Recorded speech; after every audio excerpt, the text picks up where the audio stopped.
misli.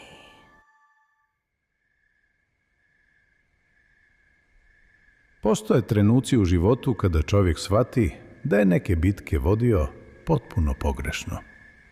Ne zato što nije bio dovoljno jak, nego zato što je pokušavao pobijediti tamo gdje nikada nije ni postojala prava borba. Godinama sam pokušavao da me ljudi razumiju. Objašnjavao sam svoje odluke, branio svoje postupke, tražio prave riječi da neko konačno vidi ono što nosim u sebi. Mislio sam, ako mu samo objasnim sve kako treba, shvatit će. Ako čuje cijelu priču, promijenit će mišljenje. Ako vidi koliko sam se trudio, prestaće me osuđivati. Ali godine su me naučile jednu tešku istinu. Neki ljudi ne odbijaju tvoje objašnjenje zato što ga ne razumiju. Odbijaju ga zato što su već odlučili šta žele misliti o tebi. I tu sam napravio najveću grešku. Pokušavao sam otvoriti vrata koja nisu bila zaključana. Bila su zatvorena iznutra. Sjećam se jednog razgovora od prije mnogo godina. Bio je to razgovor sa čovjekom čije mi je mišljenje tada mnogo značilo. Donio sam jednu odluku koja nije svima bila jasna. Nije bila laka odluka. Nisam je donio preko noći. Dugo sam razmišljao, vagao, preispitivao sebe. Ali kada sam je konačno donio, osjetio sam da je ispravna za mene. A onda su počela pitanja. Zašto si to uradio? Jesi li siguran? Znaš li ti šta radiš? I umjesto da samo mirno stojim iza svoje odluke, počeo sam se pravdati. Objašnjavao sam detalj po detalj, vraćao se na prošlost, govorio o svemu što je prethodilo toj odluci, kao da sam bio na nekom životnom sudu i morao dokazati da nisam kriv. I dok sam tako pričao, u jednom trenutku sam zastao.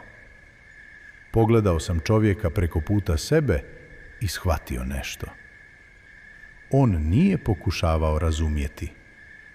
On je samo čekao da završi moje objašnjenje kako bi rekao ono što je već odlučio. Tada sam prvi put osjetio koliko čovjeka može umoriti potreba da stalno dokazuje ko je. Možda se i ti nekada pronađeš u ovome. Možda si proveo godine objašnjavajući zašto si izabrao određeni put. Zašto si ostao u nekom odnosu? Zašto si otišao? Zašto si šutio?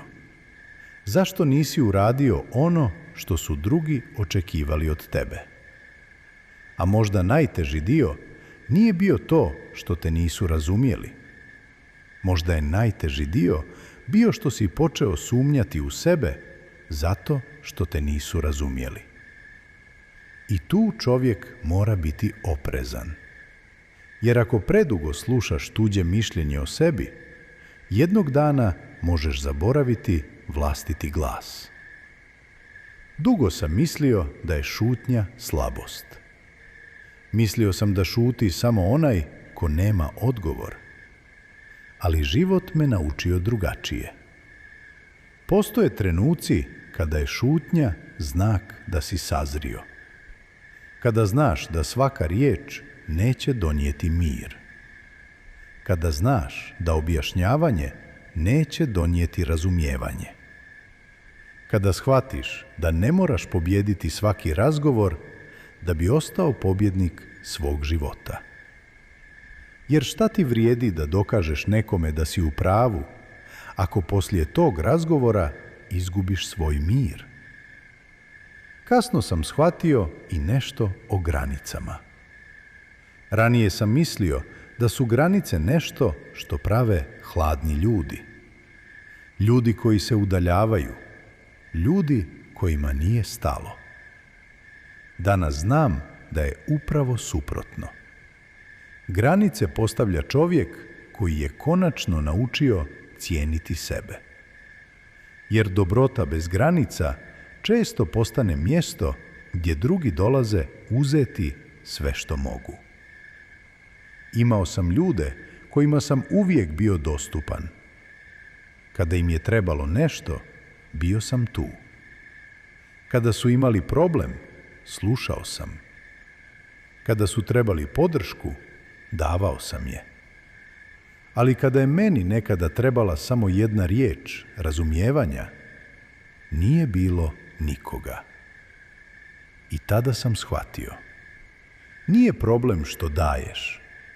Problem je kada daješ ljudima koji su zaboravili da i ti imaš srce. Ali nemoj me pogrešno razumjeti. Život me nije naučio da prestanem voljeti ljude. Naučio me samo da prestanem moliti za mjesto tamo gdje nisam cijenjen. Naučio me da ne moram mrziti nekoga samo zato što sam odlučio otići. Nekada se ljudi ne razdvoje zato što postoji mržnja. Nekada se razdvoje zato što jedan čovjek traži mir, a drugi još uvijek traži sukob. Danas više ne pokušavam svima objasniti sebe. Ako me neko iskreno pita, objasnit ću.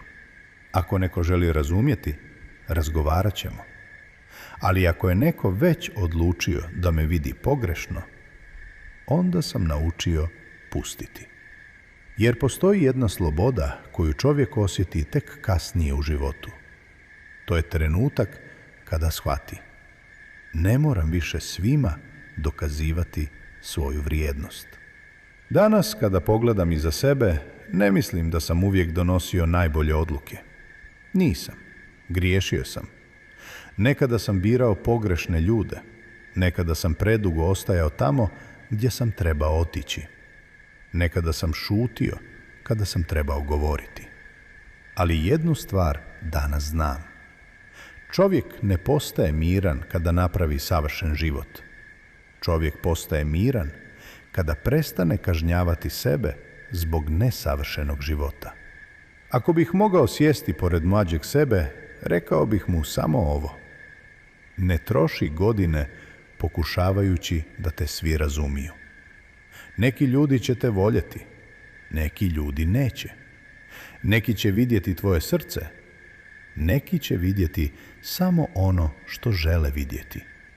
I to je u redu. Jer na kraju života neće biti najvažnije koliko si ljudi uvjerio da si bio dobar čovjek. Biće važno jesi li ti znao da si to bio. Zato čuvaj svoj mir, čuvaj svoje dostojanstvo i nemoj zaboraviti, najveći mir u životu pronađeš onda kada prestaneš objašnjavati sebe ljudima koji su već odlučili da te ne žele razumjeti.